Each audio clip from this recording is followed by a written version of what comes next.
Dad. How are you? Hey, Mags. I'm doing well. I'm a little tired. Yeah. Yeah. I just got back from Orlando where I had a speech today, and I couldn't sleep well last night. So I was up at like 4 a.m. and did my speech, big event, made the trip home, and I'm just kind of wiped out. But yeah, excited for this podcast before I fly out of town again tomorrow. So to get my energy up, you know what I did? Can you take a guess? Oh my gosh, before the podcast? Before the podcast. I'll give you one hint. 18 holes of... Yard golf? Well, disc golf. Close enough. I'm loving that course. It's so much fun. Oh my gosh. I wish I had more people to play it with. Well, I've had a lot of people actually DM me because they want to play like golf with you. Well, that'd be cool. I'm down for that. We should try to make it happen. Do you know these people or are they just random people? A little bit of both. Maybe we'll have Do you really know a anyone? Mags and Dad golf outing. We'll call it the Sensational Invitational. Minus Mags, because Mags doesn't throw frisbees. Well, we could do regular golf. I suck at throwing a frisbee. We can do regular golf. Okay. You can play regular golf. I could do that. You're amazing. No, don't tell people I'm amazing. I'm passable. I am not that great at golf. Well, you would be, though, if you practiced. Yeah, I'll add it to the list. Dad. All right. Well, before we get further into this, how about we start that intro music? You got it. Let's do it. Mags and Dads, wholesome chaos. Mags and Dads, wholesome chaos. Well, how are you? I'm good. It's interesting doing this podcast not at like 4 a.m. And we never do it at 4 a.m. No, it just feels 4 like 4 a.m. to me. Yeah. It's like 10 a.m. 10 a.m. is early. It's later in the day for me. And right now, what time is it there? 4:02. 4:02 p.m. So kind of afternoon, mid-afternoon for you. That's good. Have you been getting some more rest? I've been trying to. Yesterday, oh my gosh, this was actually so helpful. I told all my friends yesterday, I can't see any of you. I love you, but I need to be alone. And I stayed at home all day. I literally did not, I think I walked outside like once. But I didn't do anything. I mean, I did a lot. Like I worked on a lot and got a lot of stuff done. But I think that's going to be a new part of my routine, is having at least one day a week that I'm just by myself. Because that was so restful and nice. Yeah, that was really important. And I think it's great to have days like that where you can be, what I call it is self-directed, where I'm going to take care of things that are important. I don't have to explain it to anybody. I'm just going to knock it out and get it done. And for you, that was like catching up on emails. You were going to produce content, but then you got rained out and a lot of things were happening. Oh my gosh, so much rain. Yeah. Yeah, I gotta make some content today. That's such a weird thing to say. I told a friend this the other day. I was like, it's a weird place to be in life when on my to-do list I have like post on Instagram. Like, right. It's a weird thing. And it's the kind of thing you've always been posting on Instagram, and that was your job for a while when you were, when you were doing that through high school. You were working for Hollister. I worked with a brand, yeah. Yeah. But now, how much of that, I mean, we fell into the momentum of TikTok and the momentum of social media, but now it's kind of like a job, and you've got to be thinking about, okay, what kind of content am I producing and all that kind of stuff. Are you taking that to some direction, like some big master plan? I wish I could say yes, but I'm taking it one day at a time. I know I want to just produce things that are going to make people happy. I want to make videos that are going to make people laugh. I want to make videos that I can look back on when I'm like 60 and just kind of relive it. Like, I think that's so cool that my generation is really kind of the first generation who we have like documents of our entire life because we're on our phones so much, which like that may be a whole thing, but like Snapchat memories. That's something that I don't know how familiar you are with this. I know you have Snapchat because I made you download it for a TikTok, but I don't think you ever use it. But there's this thing where when you take a video or a photo on Snapchat, you can choose to save it to your memories, and that saves it on the app, and it reminds you about it like a year later. So it'll say like this, like here's Snapchats from a year ago, 2 years ago, 3 years ago, and 4 years ago. I think it might even be up to 5 years now. It's like how long that feature has been up there.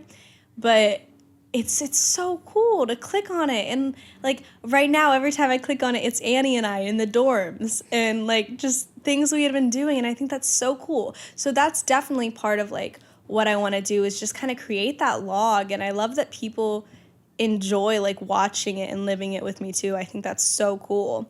But yeah, I'm gonna start doing some more on YouTube. I don't know, my heart is just like in entertainment. So if that's social media, that's social media. I'm also like, I love acting and like just Yeah, I know all the that. stuff. I want to tell you though, the idea of making memories and keeping a log of your life, it's not new to your generation. It's just different for your generation. Scrapbooking, photos, journaling, all of that was really important to me. In fact, when I made my first life list when I was about 17, one of the things I wrote down was, I want to keep accurate and complete records of my life, like documenting my life. It was really important to me then. And so that's when I started journaling. Over time, that became a lot less important to keep photographs because I was just more future focused. But memories are great. You know, and another way that you can make phenomenal memories is by the things that you buy, the gifts that you buy for yourself or for others. And before we get too far into the podcast, that brings us to our sponsor for this episode, which is incredible. It's a company called Uncommon Goods, and it's a website that I've been checking out because it's November. It's the season of gift giving. We're preparing for Thanksgiving and for Christmas. And you could be like just an ordinary gift giver, or you can find stuff that's absolutely super cool. Have you checked out this website? I have. What? Literally, oh my gosh, I have so much Christmas shopping to do. It's been such a lifesaver. I know. I'm thinking about Eddie's birthday, which is coming right up. We actually already got him some things from there, but don't tell him that yet. Although he's editing the podcast, so he'll figure it out sooner or later. I was on that page just before this podcast, and I was looking at the coffee section. There's like a coffee link, and just that page is crazy cool. All these different kinds of coffee, a cold brew, coffee cold brew system, these hot chocolate bombs, these beautiful little things you just put in your tea and they make you hot chocolate. Those. It's and all kinds of cool tea and infused with everything you can imagine. And then, there's another one that's like fun. You click that. It's like grow your own shiitake mushrooms in your house. How cool is that? Am I going to come home and you're growing shiitake mushrooms? You might actually. Oh my gosh. Oh my gosh. So if you got a gift that you're looking to give someone and you got someone on your mind, another thing we're hearing in the news a lot is like, there's not going to be gifts in stock for Christmas. Well, this company makes it easy, and not just to find gifts, but to find really, really, really cool gifts. So they also offer uncommon experiences. Choose from live online classes in mixology, cooking, flower arranging, embroidery, and more from handpicked artists and experts. And with every purchase you make at Uncommon Goods, they give back $1 to a nonprofit partner of your choice. And so to get 15% off your next gift, go to uncommongoods.com/chaos. That's uncommongoods.com/chaos for 15% off. Don't miss out on this limited time offer. Uncommon Goods, we're all out of the ordinary. So amazing. Yeah. Did I tell you Eddie's coming home for his birthday? You did. Oh my gosh. Now I have even more FOMO that I'm not there. I've been telling everyone I'm so excited to go home. Like, I want to call my hometown friends today and kind of just be like, give me your calendars. Like, tell me exactly what time you're flying in because we're seeing each other and I miss you all and I love you. And of course, I'm excited to see you guys too. And the dogs. Oh my goodness, I'm excited to see the dogs. But I haven't seen my hometown friends in a really long time. Yeah. So I'm very excited for that. I've got a dog right here. Stop, Yep. Spencer. Spencer, checking it out. Spencer, you want to say anything on the podcast? You want to sniff the microphone? He's sniffing the microphone, ladies and gentlemen. It's an exciting day on the podcast. Okay, I'm going to put him down.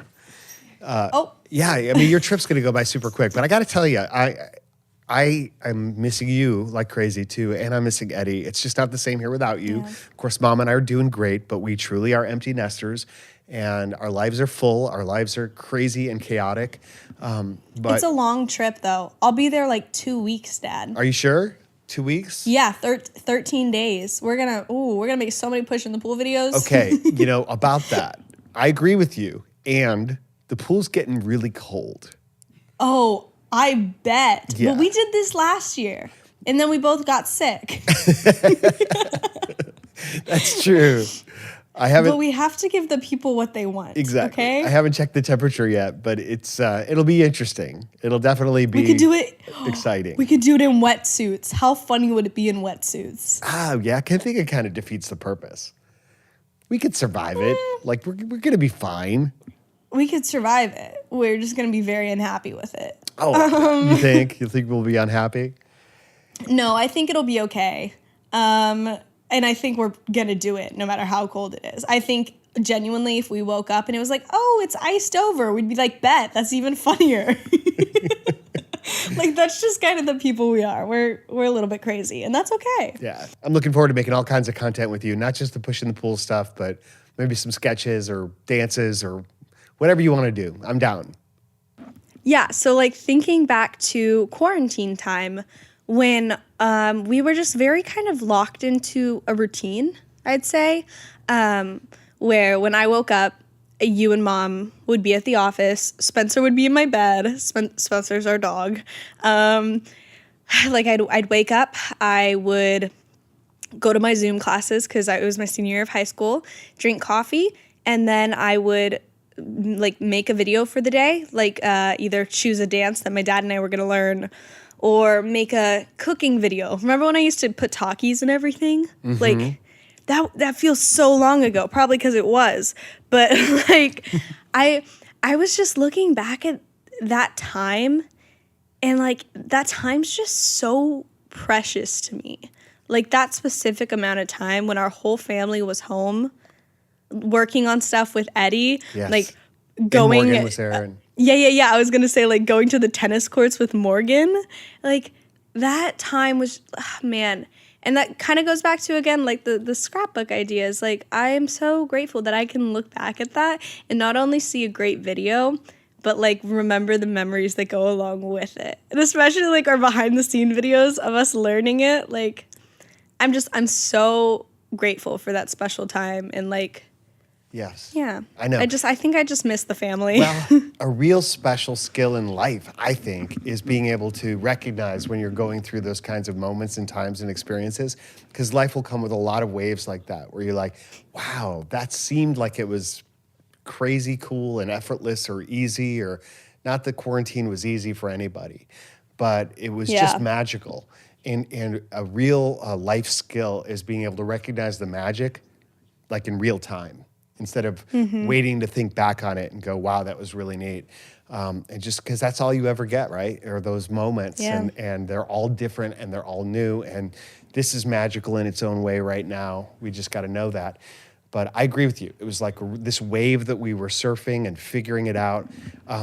And I think we're still kind of creating as we go. We're not sure where this is leading us. I talk about this in my speeches. I've started to talk about a lot of new content in and around the idea of chaos, interestingly enough, and the notion that chaos is not necessarily a negative thing. It's something that actually, it's an energy that you can use in your life to create something new, to improve your clarity, improve yourself, to lean into something that stretches you. It's kind of like the next level of being off balance on purpose.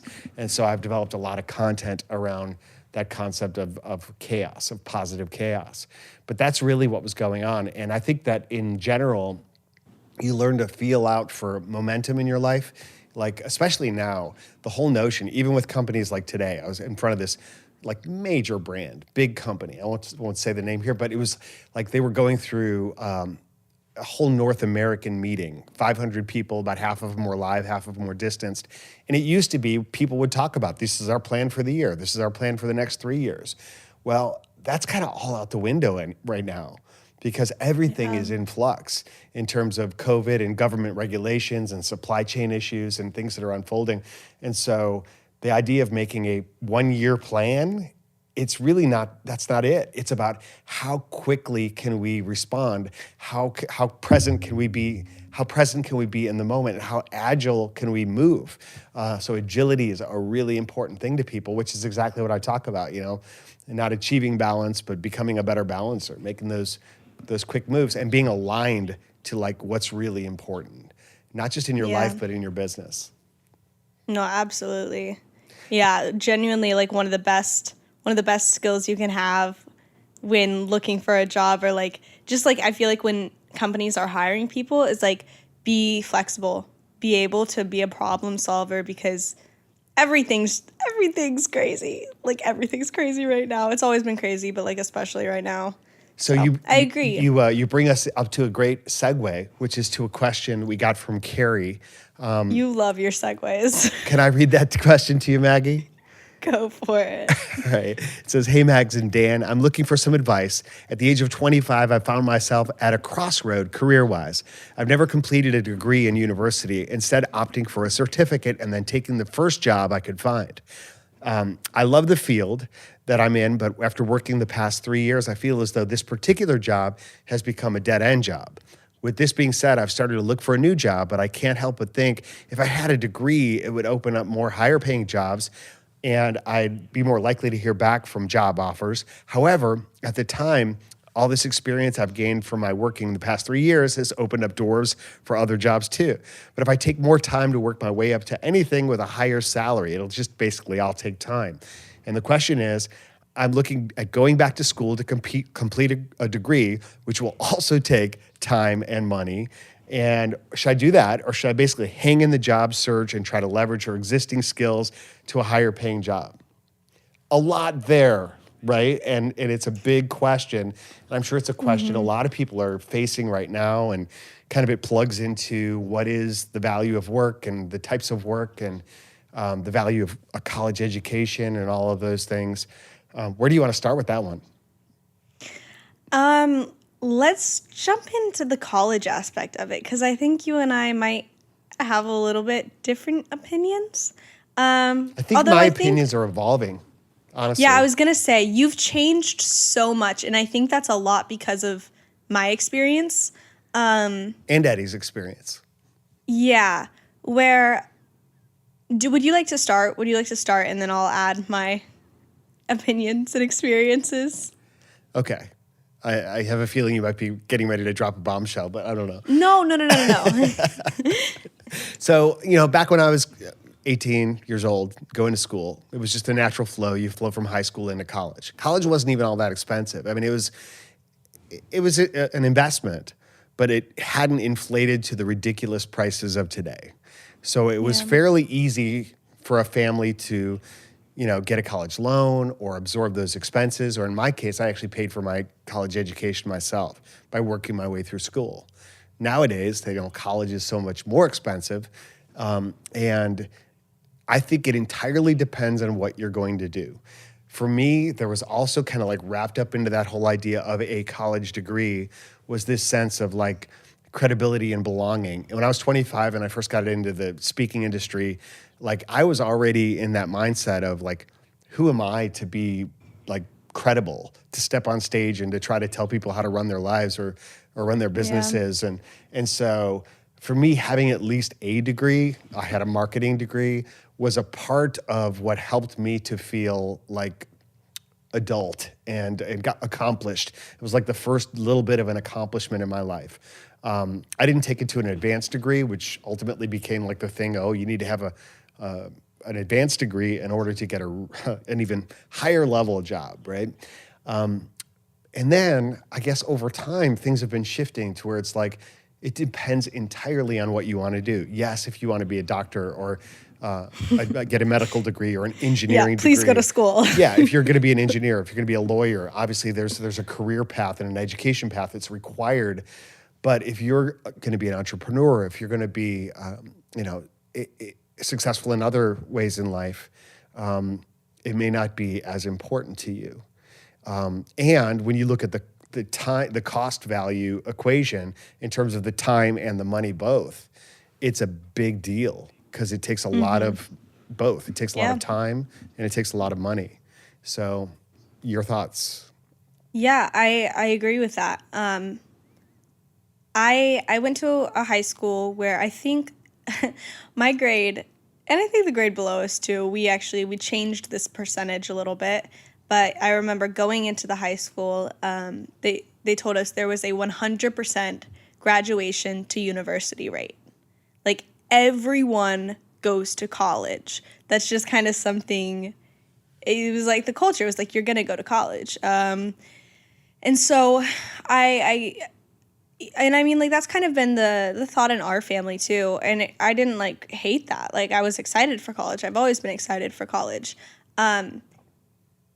My college experience is a little unique because I have never been in college pre-COVID. And COVID hit students really, like, all my friends who I've talked about this with, I think that was the correct phrasing, we agree that we lost a lot of our drive to learn because things were online and, like, we were just processing differently. All my teachers in college, regardless of, like, maybe 2 or 3, I've never met. I've always seen them through a screen. This semester, all my classes are asynchronous. So when it comes down to what I'm really learning, it doesn't feel like a lot. Like, I feel like everything I'm learning, somebody not in college can easily learn on their own. And it's not all on the student's fault. Like, I have had teachers who did not care, who, like, as students, we legitimately had to, like, get in trouble with administration because they wouldn't respond to any emails. All they would do is, like, post a reading and then a test. And anytime we had questions, it was like, oh, sorry, you're on your own. And that's not college. Like, that's not learning. No. I would also make the case that, and that would be different, by the way, if you were still in Georgia and going to classes again, in person, but you're thousands of miles away and taking online classes. So that's why it's still in this virtual environment for you. But I would make the case that, college isn't even that much about the learning. The learning, depending on how much you use it, depending on how critical it is or how much you build on that learning in subsequent classes, you may or may not retain it. A lot of it is like, I learned it for the class. And then you learn it for the test. And then it's gone again. So it's not about the learning, because what's that? It's about the experience. It's about being in an environment where you're striking out, you're independent, you're making friends, you're involved in projects, involved in experiences, getting into some trouble, getting into some exciting, good things as well. And is that experience worth $60,000? No. Go ahead. So you said you were a marketing major. When I first went to college, I was a marketing major as well. And essentially a lot of what they were teaching us was like, here's marketing over from 10 years ago. This is foundations. And then at the end of it, they're kind of like, but none of that really applies because social media is changing everything. And I was like, well, yeah, I know. I work in it every day. So that kind of a lot of the jobs in the marketing field, I feel like there is stuff you can learn from school, but a lot of it is like you got to be in it and really learning the culture of social media. Which you're doing with regard to marketing. And we're going to spin back into Kerri's question very specifically, but a quick aside about marketing. One of the things that surprised me the most about that major and that field of study is how rooted it is into psychology and to essentially manipulation. It's like, these are how human beings process their world, make buying decisions. And so if you exploit these qualities of human beings, then you can essentially get them to buy your products. And it was like, wow, this is pretty dark if you think about it from that perspective. Yeah. So Kerri, couple things I would say to you specifically about your question and the idea of going back to college. It seems to me like you framed all of that through the lens of will this help me make more money? What is the next job? And you took the first job, and even that's given you great experience and opened up new opportunities. And so there's that thing to explore, but you've kind of fallen into something. Shay, my wife, pointed out to me that even if going to college is something that's important to you on its own merit, on its own level, like the longer you wait, the less likely it is that you're going to actually follow through on that intention. So, given what we've said, don't let that color what you think about college. That might be a goal or an aspiration for you. And if so, it's a noble and worthwhile pursuit for you. But I want to talk a little bit more about work and talk about like the lens through which you're seeing your work as like, how can I get that higher paying job? How can I get that next paying job? And maybe like expand that lens a little bit for you, because I think that work really, it's such a huge part of life. When you think about it, especially in your adult years, it's the majority of your waking hours that you put into a job over the course of years or decades. And so we think about that arc, or that it's not just the job you fell into, it's where do you want to take that over time? And how do you want that career arc to play out? I think there's 3 different levels of like work and purposeful work. The first being just survival, which is where you're at. It's like the money question. I've got to make money in order to pay my bills and buy things. And then I go back to work and I make more money. And what's interesting is like you could be at that mindset, that survival mindset, and still be making a lot of money. And a lot of people stay in that pattern. They just, buy more things and accumulate more stuff. But they're still thinking about just the money aspect. The second level, I think, is like satisfaction. When you really feel good about the work that you're producing. Like, I feel like I'm making quality contributions. I'm very interested in what I'm doing. And so you have a sense of your work itself is very satisfying to you. And it's important to you that you're doing it at a very high level of excellence. That fulfills a very important human need. It's like, it's the artistry of you doing what you do professionally. And then the third level, if you can get to it, or if it's important, is significance. It's like my work itself is very meaningful, not just to me, but to something I believe in, or to helping others in some way in the world. And so when you think about not just getting to survival, but getting to satisfaction, where you're loving what you're doing and you're feeling good about it, and then significance, where you're like looking back over time, you'll be able to say, wow, the work that I dedicated myself to in my lifetime really made a difference. And I think that's a noble and worthwhile pursuit to at least think about. Yeah, I think that's really good. Do you feel like you're involved in that cycle? Where would you put yourself on those levels, Maggie? What was the first level again? Just survival, paying the bills. In the second level is satisfaction. Yes, like I'm really feeling good about the quality that I'm doing and I'm enjoying it. And the third level is significance. I do feel I'm past survival.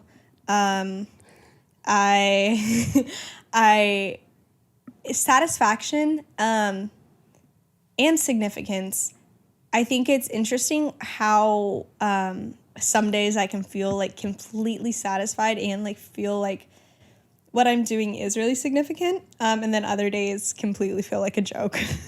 Like I think it's interesting how quickly, because like I love what I do, I really do, but then there's other times when you just kind of remember, like I am in school like pre-law. And so sometimes when I think about things from that aspect, I'm like, okay, well, I'm just like barely even into that. But if I'm looking at social media, then I feel like that's at a different place than if I'm looking at lawyer or actress. Like, you know what I mean? Like, I feel like there's a lot of different things I'm trying to do.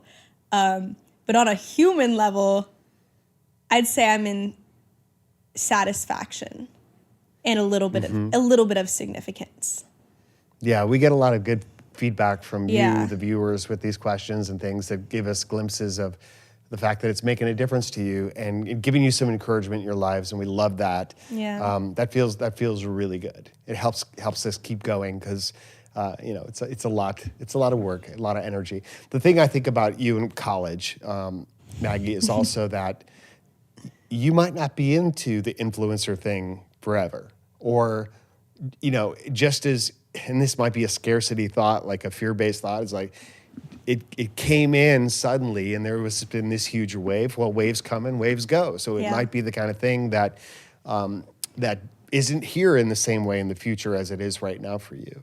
And so that whole idea of something to fall back on is like the phrase that parents have been telling their kids for generations upon generations. Yeah. But or it might just be more interesting to you to go in a different direction in the future when you're older. I agree. It is though kind of like I picked one of the hardest fallbacks.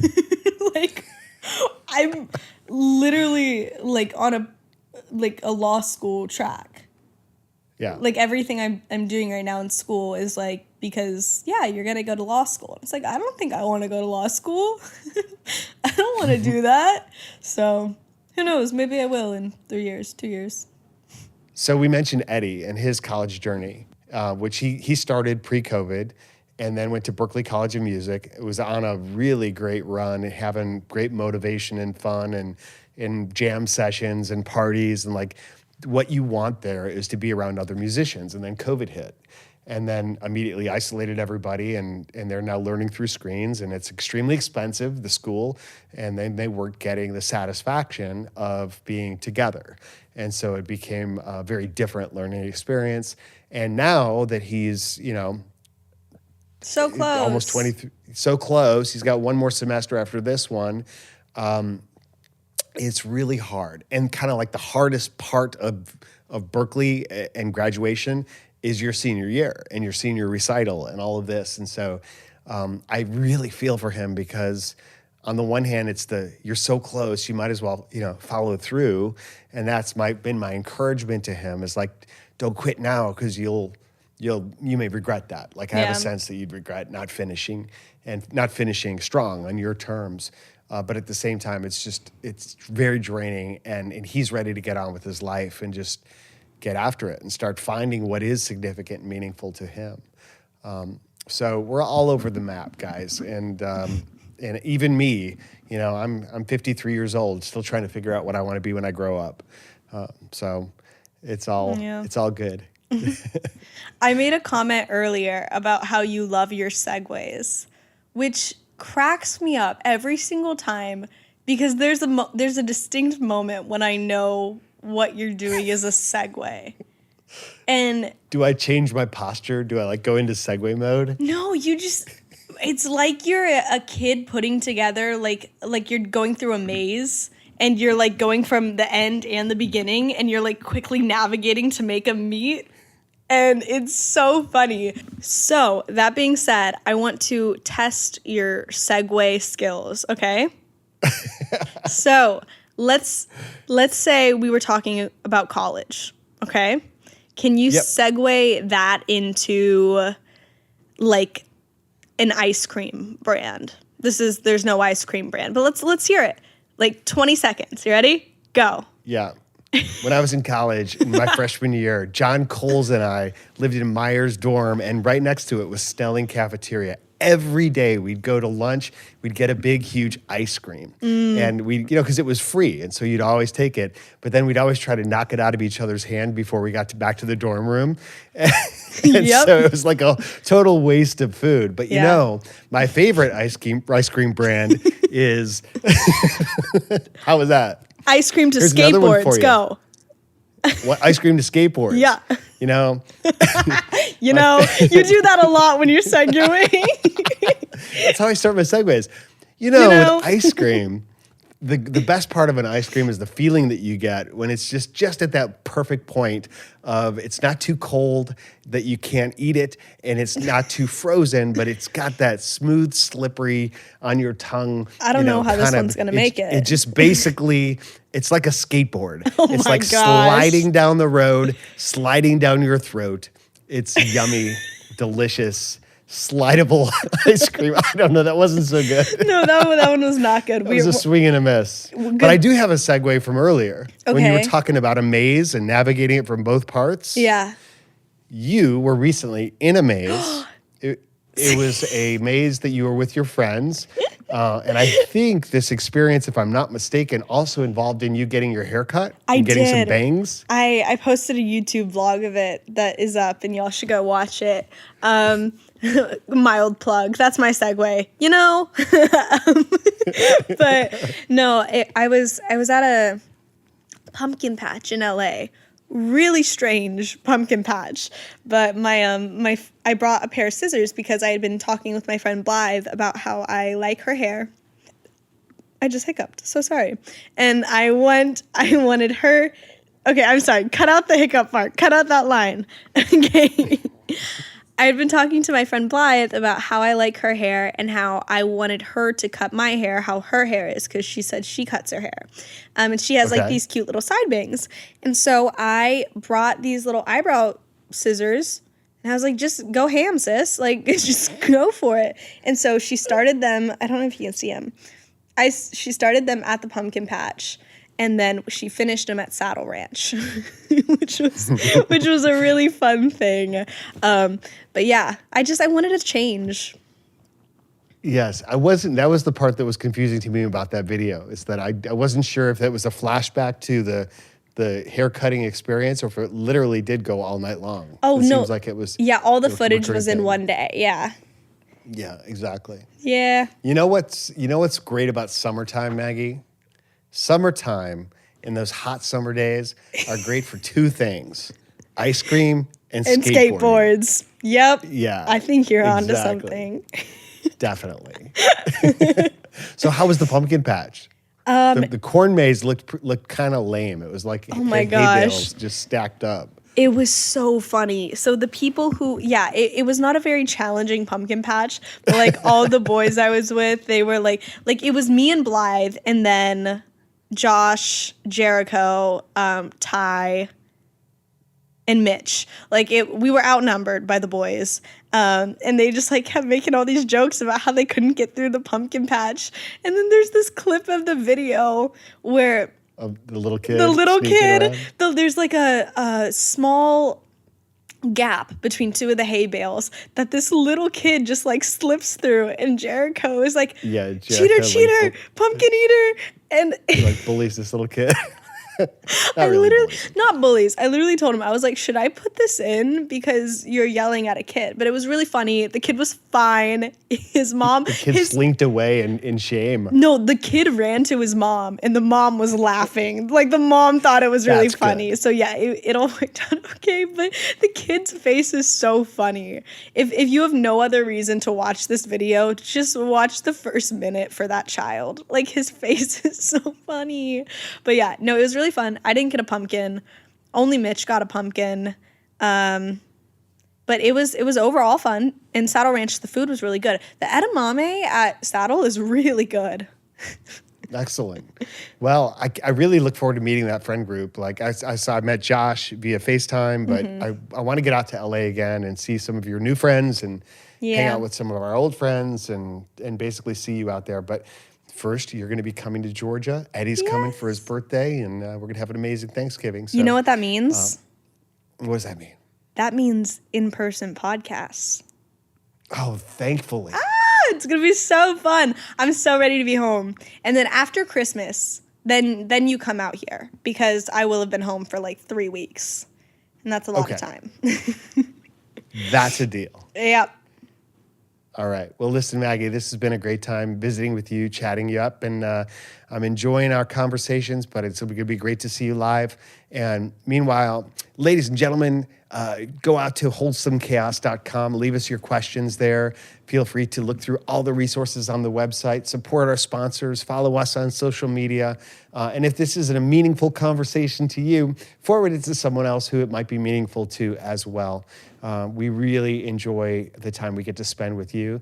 We believe in you. We think you're awesome and amazing. And it's just such a huge honor to be a part of your life. Yeah. Any closing thoughts, Mags? Follow our other socials, Dan Thurman and Maggie Thurman on everything except TikTok. My dad is Maggie's dad, 123. Yeah. This if you're listening via audio, we also have a video version of this on YouTube, but if you're finishing listening to it on audio, then you're probably not going to watch that, so I'm not really sure why I said it, but I did. Subscribe if you want. Yeah. Unless you want to see Spencer at the beginning. Yeah. Right? Yeah, unless you want to see the dog Spencer. at the beginning, go to YouTube. Or if right. you're like, yeah. All right. Take care of yourself, Maggie. Get some good sleep. Make sure you're eating well. And enjoy those days that you're just dedicating to yourself. I fully support that intention. I love you so much. I love you too. And we love you, everyone. Thanks for listening. Take care. We'll see you next week. Mags and Dads, wholesome chaos. Mags and Dads, wholesome chaos. My maintenance light is on in my car again after I literally was at the shop last week. So I got a Tesla. No, I did not. I make this joke so much that when I actually get it, y'all aren't going to believe me. You're probably right. So do you know why your maintenance light's on? No idea. It doesn't tell me. Like usually it'll say the maintenance light and then have like a little light where it's like your tire pressure or something like that. There's no other lights. Yeah. It's just the maintenance. Okay, you know how you fix that? Put a piece of black Electrical tape over it. Literally. Yeah, electrical tape. Just cut a piece about maybe 2 inches long. Yeah. And right over the light, good to go. I think you're onto something. Happy to help.